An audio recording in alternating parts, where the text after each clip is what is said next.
Noong unang panahon, ang ating mga ninuno ay pinaniniwalaan nila ang isang nilalang timataway na sirena. Noon pa man ay patok na kung sino ang makahuli ng nilalang na ito ay magkakaroon ng gantimpala. Kay ganda ng kulay, asul na langit. Napakaganda nga kasing kulay ng ating At ang kanilang kapatid na isa pang itlog pa lamang, hindi nagtagal ay nabiyak na ito. Napakaganda talaga ng inyong kapatid. Tila ito ba ang susunod na tagapagmana? Kasing ganda siya sa inang kumanaw na. Ilang siglo na ang lumipas, mayroong namuhay na isang makisig na mangingisda na nagngangalang Santiago.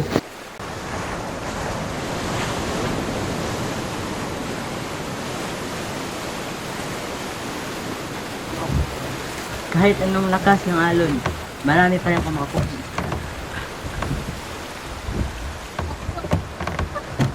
Hindi sa katagalan, pauwi na sana si Santiago. Mayroon siyang narinig na napakagandang tinig na ngayon lang niya narinig sa buong buhay niya. Ano kaya yun? Ha? Isang babae? May buntot?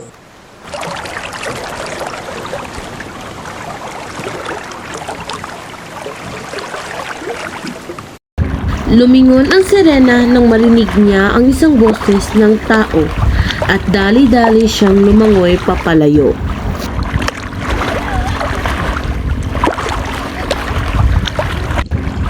Manon si Santiago mula sa bangka at dali-daling hinabol ang sirena. Sandali! Baka ako'y namamalikmata lang. Hindi ako masamang tao. Nais lang kitang makausap. Lumangoy muli pabalik ang sirena patungo sa mangingisda. Tama nga mga haka-haka at ang mga sinabi ng aking mga magulang.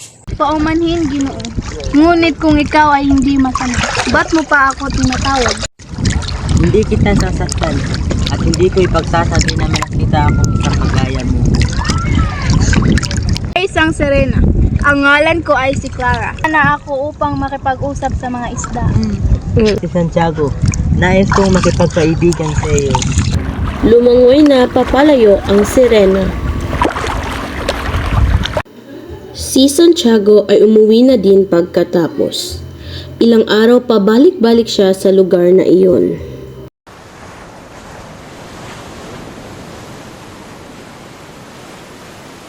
Clara! Bakit, Ginoo? Hindi mo ba alam ang aking pangalan? Ako si Santiago. Hindi nagtagal ay madalas na silang nag-uusap at nagkikita. Ang araw ay nag-uusap sina Casey, Miha at Carmela. Nakita ko nga yung kapatid na may kausap na isang tao. Oh, hindi ito maaari. Hindi niya alam kung gaano ito delikado para sa atin at para na rin sa kanya. Kausapin mo ang iyong kapatid, hindi ang aming angkan ang inyong makakalaban. Kinabukasan ay pinuntahan ni Casey ang kanyang kapatid na si Clara. Clara, totoo bang narinig kong balita? May kaibigan dito ang isang tao. Ano bang meron dito, Miguel Adolfi? Hindi mo ba alam na delikado ito para sa atin? Lumapit sa kanila si Doreen.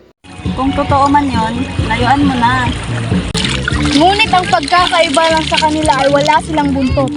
At isa rin silang nilalang sa mundo. Hindi sinunod ni Clara ang sinabi ng kanyang mga kapatid. Patuloy silang nagkikita ni Santiago at nagkaisa ng loob, naging magkasintahan sila. Paano kung malaman ng mga kagaya ko ang pagmamahalan natin? Kung ganon ay dapat natin itong harapin. Mahal kita ng labis, Clara. Mahal na mahalin kita, Santiago. Magkaiba man ang ating hugis at anyo. Araw-araw umaalis si Santiago. Hindi sa katagalan ay ninais ni Santiago pumunta sa tirahan ni Clara. Ngunit hindi pumayag si Clara, sa katagalan ay pumayag ito. Nagpapasalamat ako na pumayag ka, Clara. Halika na, baka makita pa tayo nila. 3 araw nang hindi umuwi at hindi nakita si Santiago ng kanyang pamilya. Kaya nagsimula na silang mag-alala. Nasaan na kaya ang ating anak na si Santiago, mahal? Nais kong magpatulong sa mga isda na hanapin siya sapagkat ilang araw na siya nawala.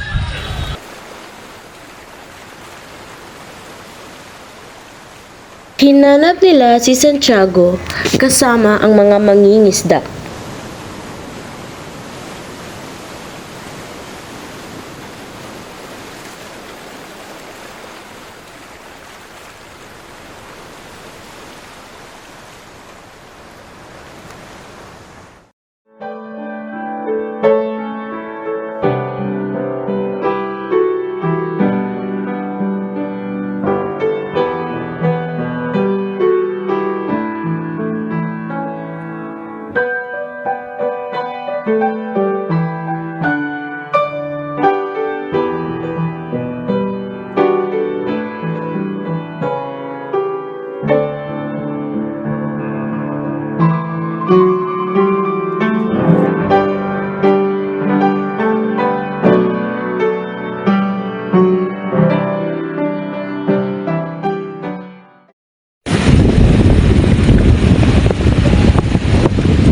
Hala, si Santiago! Ngunit nila, bakit may sama siyang isda o pagkanoon na ito? Ba ito nakakatakot? Baka may kapangyarihan sila na maaari tayong mapahamak at mabatay. Inugod nila ang magkasintahan dahil akala nila ay ginayuman ng Serena si Santiago.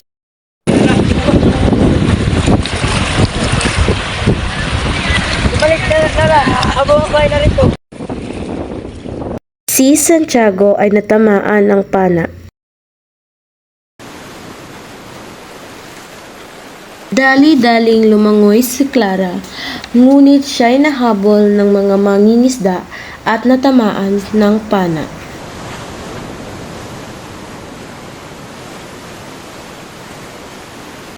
Santiago, mahal na mahal kita. Nalaman ito ng mga kapwa Serena ni Clara at sila'y nagbigay ng parusa sa mga tao sa pagpatay nila kay Clara at ang pagiging masama. Nakita ko ang kapatid na si Clara. Ngunit hindi ko inaasahan na sisigurin siya ng mga tao. Kasama niya ang kanyang nobyo na si Santiago. Tulungan niyo ako maghihinti sa mga tao. Sila ng malaking alon at nagpatumba sa mga tao. Ang mga pangyayaring ito ay nag-iwan ng bangin, palatandaan sa ginawa nilang pagpatay sa magkasintahan. Mula noon, nang pinarusahan na ang mga tao sa mga Serena, ay naging mabait na sila at inaalagaan na nila ang dagat. Nirerespeto nila ang bawat nilalang na naroon sa dagat at doon nagtatapos ang kwento. Ang kwento ng Serena at si Santiago.